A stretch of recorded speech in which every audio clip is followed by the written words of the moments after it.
நாளைக்கான வீடியோவில் என்ன நடக்குன்னு சொல்லிட்டு பார்க்கலாம். வீடியோக்குள்ளே போகிறதுக்கு முன்னாடி நம்ம சேனலை லைக் அண்ட் சப்ஸ்கிரைப் பண்ணி சப்போர்ட் பண்ணுங்கள்.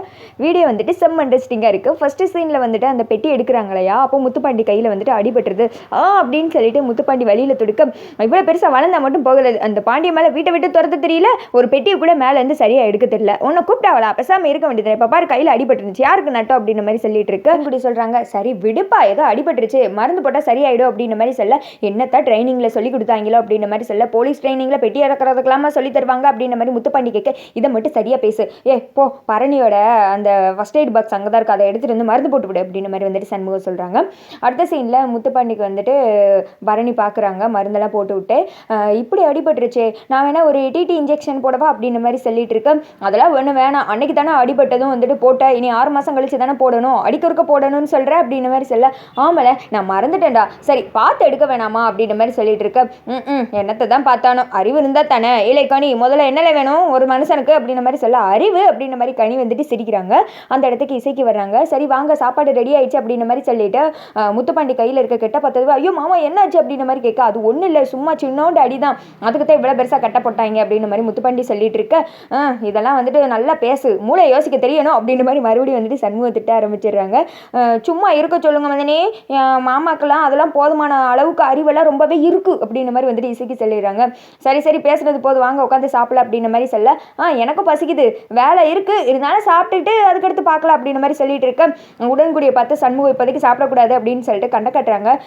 நீ உட்காந்து சாப்பிட்ற அப்படின்ற மாதிரி சொல்ல, எனக்கு பசிக்கல அப்புறமா சாப்பிட்டுக்கலாம் அப்படின்ற மாதிரி சொன்னதுமே நீ வேமா ஏஞ்சி வந்து, இங்கே பாரு இவங்க எல்லாரும் கூட சேர்ந்து உட்காந்து சாப்பிட்றதுல உனக்கு என்ன பிரச்சனை, வா ஒழுங்கா உட்காந்து சாப்பிடு அப்படின்ற மாதிரி சொல்லிட்டு இருக்க, நான் தான் அப்புறம் சாப்பிட்டுக்கலாம்னு சொல்கிறேன்ல, முதல்ல அவங்க 2 பேரும் ஒன்றா சாப்பிடட்டும் அப்படின்ற மாதிரி வந்துட்டு சொல்லுது. பரணி வந்துட்டு புரிஞ்சுக்கிறாங்க. அடுத்து வந்துட்டு சரி நீங்கள் சாப்பிட்டுருங்க, ஒரு முக்கியமான வேலை இருக்குது, இங்கே வா உடன்குடி வா அப்படின்னு சொல்லிட்டு எல்லாரும் ரூமுக்குள்ளே போக, கனி வந்துட்டு அக்கா எனக்கு சேர போடுக்கா அப்படின்னு சொல்லிட்டு தட்டை நீட்டுறாங்க. அப்போ வந்துட்டு இசைக்கு வைக்க போகிற சமயத்தில், கனி நமக்கு கடையில் ஒரு முக்கியமான வேலை இருக்குது, நீங்கள் வா அப்படின்ற மாதிரி சொல்ல, அண்ணே சாப்பிட்டு வர்றேன்னே அப்படின்னு கனி சொன்னது, இங்கே வாட்டி அப்படின்ற மாதிரி சொன்னது, கனி எழுச்சி வர்றாங்க. கடையிலன்னு சொல்லிட்டு ரூமுக்குள்ளே கூட்டு போகிறீங்க அப்படின்ற மாதிரி சொல்ல, எல்லாருமே வந்துட்டு உள்ளே போய் என்ன நடக்குதுன்னு சொல்லிட்டு எட்டி பார்க்குறாங்க. சே இந்த அண்ணன் இப்படி தான், எங்கள் அண்ணன் வந்துட்டு கோட்டிக்காரன் தான், என்னத்தையாவது பேசும் ஆனால் மனசில் எதுவும் வச்சுக்காது, நீங்கள் அவங்க மேலே கோவப்படாதீங்க மாமா அப்படின்ற மாதிரி சொல்லிட்டு இருக்க, கோட்டிக்காரு வந்துட்டு உங்க அண்ணனா, நீ தாண்டி கோட்டிக்காரி, இப்போ எதுக்கு வந்துட்டு எல்லாரையும் கூட்டு போற தெரியுமா, நீ நானும் தனியாக சாப்பிடணும் தான், இப்போ புரியுதா அப்படின்ற மாதிரி சொல்ல, இசைக்கு வந்துட்டு அவங்க அண்ணனை வந்துட்டு பார்க்குறாங்க. அவங்க அண்ணன் வந்துட்டு சிரிக்கிறாங்க.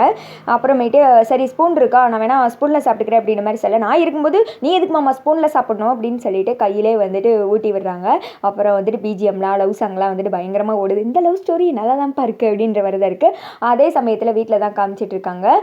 ஐயோ தண்ணி தவிக்குது, தண்ணி கொண்டு வந்து கொடுங்க அப்படின்ற மாதிரி சொல்ல, அந்த இடத்துக்கு தண்ணியை கொண்டு வந்து பாக்கியை வச்சுட்டு 2 பேரையும் பார்த்து முறைச்சிட்டே போகிறாங்க. அப்போ அவங்க அக்கா கேட்குறாங்க, இல்லை இந்த செயலில் எப்படி இல்லை இருக்கும் அப்படின்ற மாதிரி சொல்ல, செயல் எப்படி இருக்குன்னு எனக்கு தெரியும் அப்படின்ற மாதிரி சொல்ல, இல்லை தப்பு எதுவும் பண்ணி சண்டை போட்டாங்கன்னா இருட்டு அறையில் போட்டுருவாங்க, அந்த மாதிரி ஜெயிலில் ரொம்ப இருக்குது அப்படின்ற மாதிரி சொல்ல, ஏக்கா நானும் அவ்வளோ நல்லா ஜெயிலுக்குள்ளே இல்லை, இது சும்மா கஸ்டடி, சும்மா கம்பியாக வச்சிருப்பாங்களா, அதில் மட்டும் தான் இருந்துட்டு வந்துட்டேன், அது ஒரு நாள் நைட்டு, அடுத்த நாள் வெளில வந்துட்டேன் அப்படின்ற மாதிரி பேசிகிட்டு இருக்கேன். அந்த இடத்துக்கு வந்துட்டு இசைக்கையும் முத்துப்பாண்டியும் வர்றாங்க. அதை பார்த்ததுமே, என்னடி அதுங்களே காலில் சுடுதண்ணி ஊற்றுற மாதிரி வந்துட்டீங்க, இருந்துட்டு மெதுவாக வந்துருக்கலாம் இல்லை அப்படின்ற மாதிரி சொல்ல, எங்கே உங்கள் மவன் தான் வேமா வா வான்னு சொல்லிட்டு கூப்பிட்டு வந்துட்டாங்க அப்படின்ற மாதிரி சொல்ல, என்னடா கையில் அடிபட்டுருக்கு அப்படின்ற மாதிரி சொல்ல, அது ஒன்றும் இல்லை சும்மா அங்கே பெட்டி எடுக்கும்போது அடிபட்டுருச்சு அப்படின்ற மாதிரி வந்துட்டு பாண்டி சொல்கிறாங்க. அடிபட்டதுனால தானே நான் மாமா கூட்டி விட்டேன், கையில் தண்ணி படக்கூடாதுன்னு சொல்லியிருக்காங்க அப்படின்ற மாதிரி சொல்ல, தண்ணி குடிக்க போனவருக்கு இங்கே சவுந்தர பண்ணிக்கு விற்கிறது என்னது ஊட்டி விட்டியா அப்படின்னு சொல்லிட்டு தண்ணியெல்லாம் கீழே கூட்டி எஞ்சி வர்றாங்க. ஏன் புருஷனுக்கு பொண்டாட்டி விட்டு விடுறதுல என்ன தப்பு இருக்குது அப்படின்ற மாதிரி பாக்கியம் கேட்க, சை வாயை மூடு, இதெல்லாம் ஒரு குடும்பம் அப்படின்னு சொல்லிட்டு கோவத்தில் எஞ்சி போயிட, இவ உங்கள் அப்பா ஒரு லூஸு போய் ரெடி ஆகுங்க அப்படின்னு சொல்லிட்டு முத்துப்பாண்டியை வந்துட்டு அமுச்சு விட்டுடுறாங்க.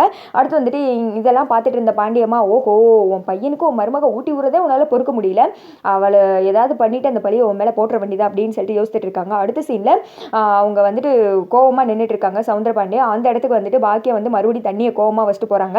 இந்த தண்ணியை குடிச்சு எரியிற நெருப்பை அணத்துங்க, அதை விட்டுட்டு எப்போ பார்த்தாலும் தண்ணி கேட்காதீங்க அப்படின்னு சொல்லிட்டு போயிடுறேன். பாத்தியாடியா உங்ககிட்ட எப்படி அடங்கி இருந்தப்ப இப்போ உன்னை எப்படி எழுத்து பேசிக்கிட்டு இருக்காரு, இந்த ஊரே உன்னை பார்த்து மரியாதையாக கும்பிட்டு இப்போ ஒன்றும் இல்லாத பையில ஆக்கிட்டானே, அந்த வெறுமையன் சண்முகம் அத்தடியாத்தா உன் பிள்ளை கூட உன் பேச்சை கேட்க மாட்டேங்குது, வெறும் பையன் குடும்பத்துலேருந்து வந்துட்டு உன் மருமகளும் உன் பேச்சை கேட்க மாட்டேக்கா, இதில் விட்டு 2 பேரும் ஒன்றாயிட்டாங்கன்னு அவ்வளோதான், இங்கே பாரு முழுசாக உன் பையன் உன்னை விட்டு போயிடல, இப்போதைக்கு சும்மா இருக்காக அவ்வளோதான், நீ பிரிச்சிடலாம் அப்படின்ற மாதிரி சொல்லிட்டு இருக்க, எங்கே அவள் தான் எப்போ பார்த்தாலும் பசை மாதிரி ஒட்டிக்கிட்டு இருக்காளே, என்ன பண்ணுறதுனே தெரியல, கண்ணில் விளக்கெண்ணெய் ஊற்றி பார்த்தாலும் அவங்களை எப்படி பிரிக்கிறேனே தெரியல அப்படின்ற மாதிரி சொல்லலை, என் தம்பியா நீ இப்படிலாம் பேசிகிட்டு இருக்க, இங்கே பாரு முதல்ல பரணி அவங்ககிட்ட இருந்து பிரிச்சா, அடுத்து அந்த தர்மகர்த்தா பதவியாக வாங்கினா, அப்புறம் பிரசிடென்ட் பதவியாக வாங்கினா, எல்லாத்தையும் வாங்கிட்டு சனிய வாயாலே உண்மையை சொல்ல வச்சு உன்னை ஒன்றும் இல்லாமல் ஆக்கிட்டானே. இப்போ ஊரே வந்துட்டு உன்னை கும்பிட்டு தானடா சாமியை போய் கும்பிடும். இப்போ பாரு நீ எப்படி இருக்க, வீட்டிலே ஒரு ஒன்றும் இல்லாத ஜென்மமாக தான் இருக்குது அப்படின்ற மாதிரி சொல்லிட்டு இருக்கா. ஆமாம், என் மகளே வந்து பிரிச்சிட்டான், என்னமோ அவன் வேணாம் அப்படி இப்படின்ட்டா, எப்போ பார்த்தாலும் புருஷன் இருக்கா அப்படின்ற மாதிரி சொல்லி. இப்போ அதெல்லாம் விடு, சண்முகத்தை பழி வாங்க பிளான் போடு அப்படின்ற மாதிரி வந்துட்டு 2 பிளான் போட்டுக்கிட்டு இருக்கு. அதோட பார்த்தீங்கன்னா வீடியோ முடிஞ்சு